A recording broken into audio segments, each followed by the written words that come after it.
Mesdames, Messieurs, bonsoir. Merci de votre fidélité à Nyota à Télévision. Nous vous prions de nous excuser suite à une interruption justement de l'énergie électrique, voilà qui explique le retard avec lequel nous démarrons cette édition d'information. Qu'à cela ne tienne, eh bien, la une de l'actualité, vous la connaissez, elle est très sportive. Ce dimanche, le tout-puissant Mazembe n'ira pas en 18e de finale de la Ligue des champions de la CAF malgré sa victoire de 3-2 contre l'Entente Sétif d'Algérie. La rencontre a eu lieu cet après-midi au stade tout-puissant Mazembe. Vous aurez un résumé de cette rencontre qui a été très attendue au cours de cette édition d'information. Et pour débuter ces journaux, nous allons d'abord parler justice.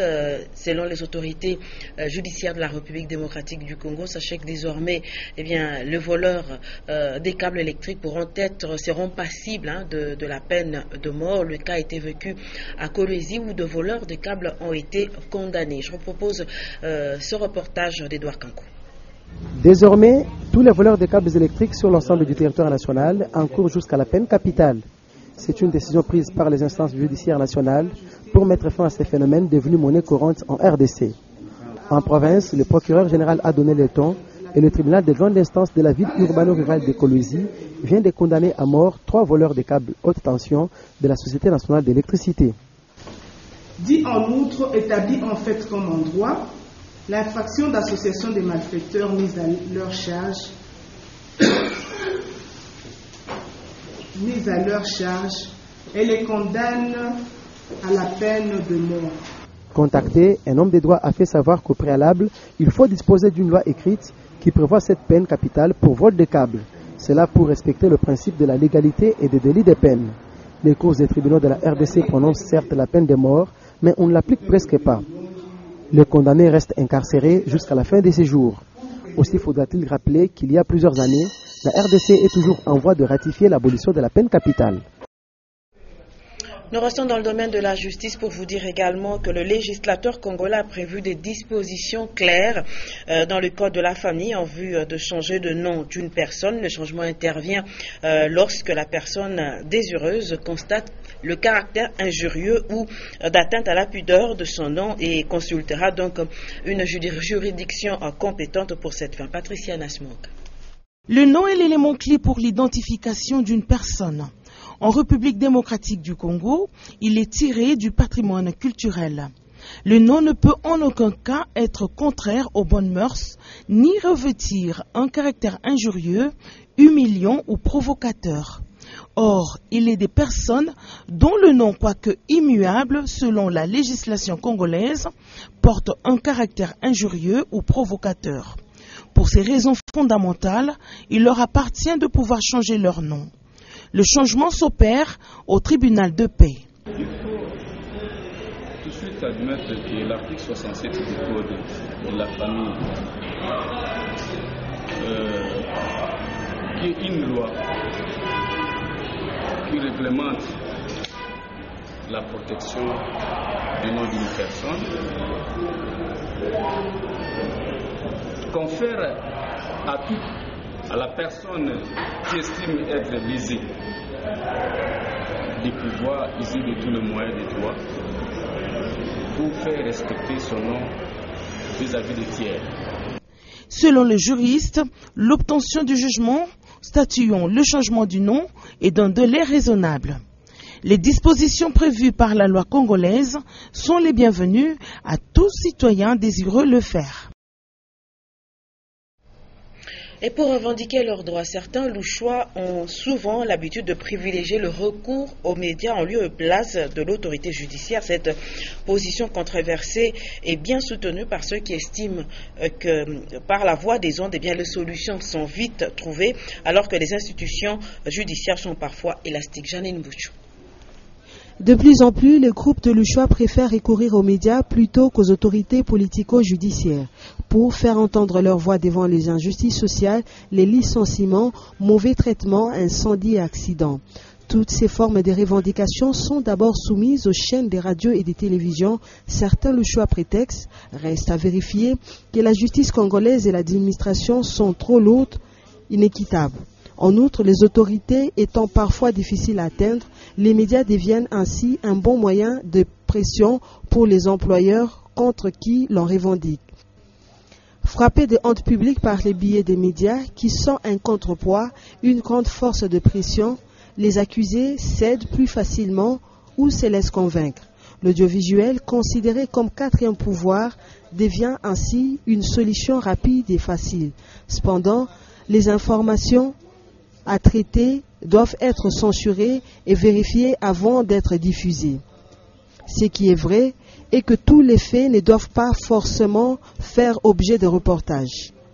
Il importe parfois de recourir aux concernés plutôt qu'aux médias, surtout dans les cas d'accidents et incendies où le premier réflexe doit être de porter secours et non la caméra et le micro. Et nous allons parler santé à présent. Il s'agit de l'observance de règles d'hygiène même dans les écoles. Patricia Nesmo nous fait ce constat. Avec la rentrée des classes, les élèves de tous les niveaux sont appelés à observer l'hygiène en vue d'éviter les maladies contagieuses, les maladies d'un main sale et d'autres pathologies. Quand on va manger, l'heure de manger, on les envoie tous dehors. On n'utilise pas le savon, on essaie de les aider à laver les mains pour nous éviter contre différentes maladies.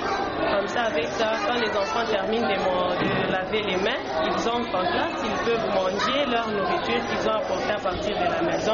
Dans cette salle de la maternelle, ces élèves nettoient leurs mains avant de manger ou après avoir été aux toilettes. D'abord, c'est l'eau. L'eau, vous savez que l'eau, c'est la vie.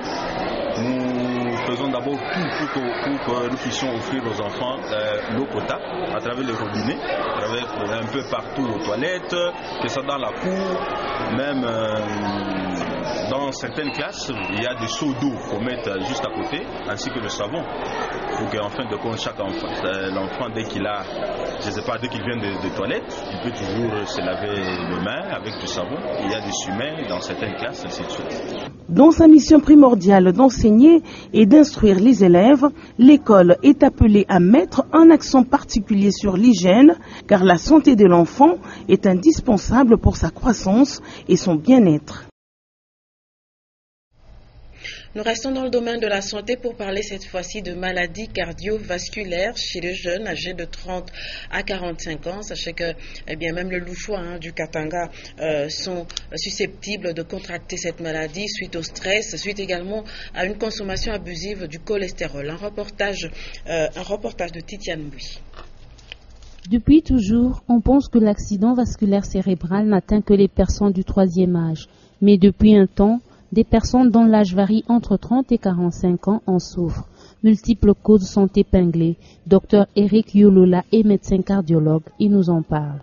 Les vaisseaux sanguins, à un certain moment, lorsque nous mangeons sans contrôler tout ce que nous mangeons, nous consommons des aliments contenant beaucoup de cholestérol. Ce cholestérol va traîner dans nos vaisseaux sanguins, tel que nous le remarquons dans la tuyauterie de la régie des eaux avec la formation des calcaires. Par ailleurs, les personnes atteintes par cette pathologie ne se débarrassent pas toujours des conséquences désastreuses qu'elle peut causer. Il s'agit de l'hémiplégie ou l'affection même du cerveau, allant parfois à la mort. L'AVC est une pathologie invalidante pour la plupart du temps. Nous avions, dans notre expérience, reçu des patients ayant présenté des AVC et qui ont pu récupérer. Il y en a d'autres qui n'ont pas récupéré, qui sont restés avec des séquelles, comme vous pouvez le remarquer sur la ville. Vous vous rendez compte que la personne a perdu la force musculaire d'un côté de son corps. Pour éviter toute récidive de la maladie, les cardiologues recommandent un dépistage volontaire toutes les années.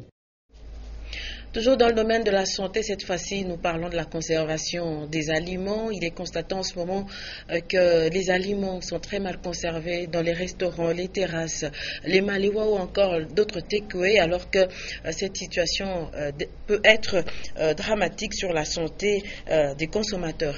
Lumière. Très souvent, c'est facile pour certaines personnes de se retrouver dans des restaurants classiques ou ordinaires, autrement appelés malewa.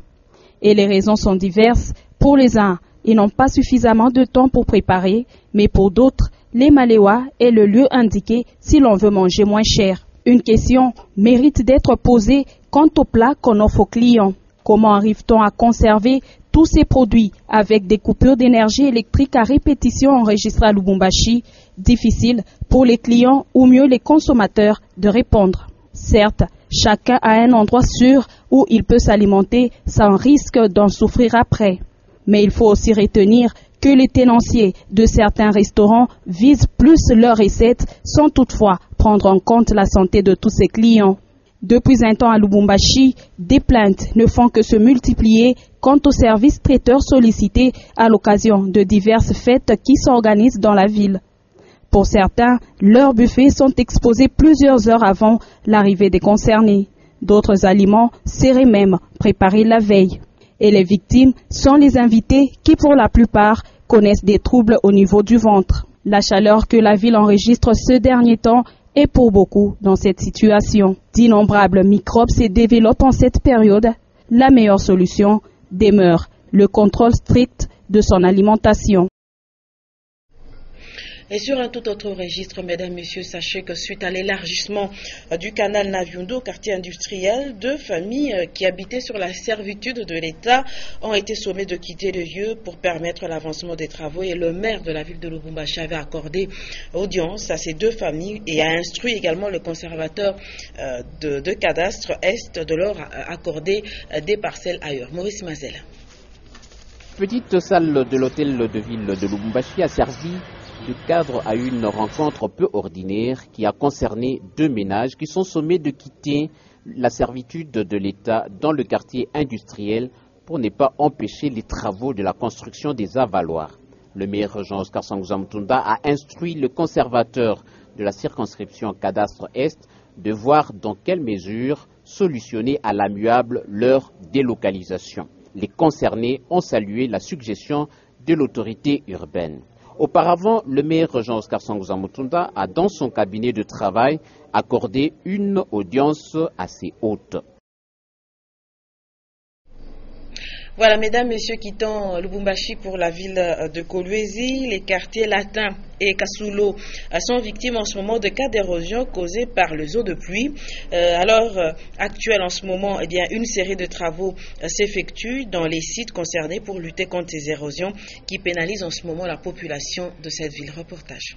Plusieurs cas d'érosion menacent la ville de Kolwezi. Ces érosions, dues aux eaux des pluies sur ces terres sablonneuses, peuvent atteindre 500 mètres de distance, voire même 30 mètres de profondeur.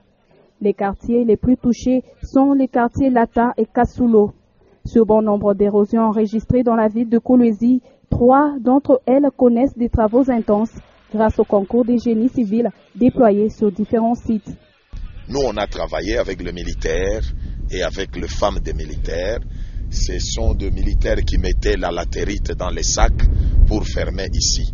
Et on a fermé avec le pneu qu'on avait pris à la Gécamine. À ces jours, cette expérience des militaires permet à plusieurs familles victimes d'érosion de récupérer leurs maisons et même des écoles qui se voyaient déjà englouties. Tunaanza waza tubebe manyumba tuame tuyeke mukicho twende nayo wapi me angaraika janafanya quand même ça va bintu bikunendeka tu bien. Déjà, une école est créée à Kolwezi pour apprendre à la population de lutter contre les érosions. Tunafundishaka ba civil namona kuikala na basoda na tunafundishaka basoda namona kuikala na ba civil. Asa muile kaji na muile relation njo tulipenda tubalete ko ba civil assistance yetu. Sa vile ya constitution inasema armée inaweza kuleta ile banaita contribution ou ku développement ya mugini. Ces travaux s'exécutent sur financement du gouvernement provincial du Katanga.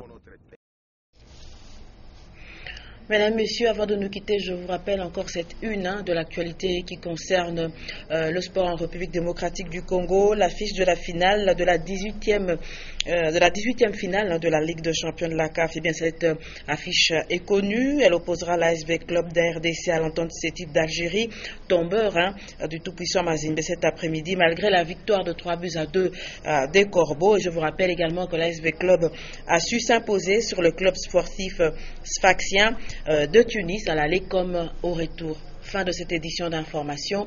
Merci de nous avoir suivis. Votre prochain rendez-vous avec l'actualité, eh bien c'est à 21h avec les news et vous retrouverez l'homme à gloire à 23h. Très bonne suite de programme.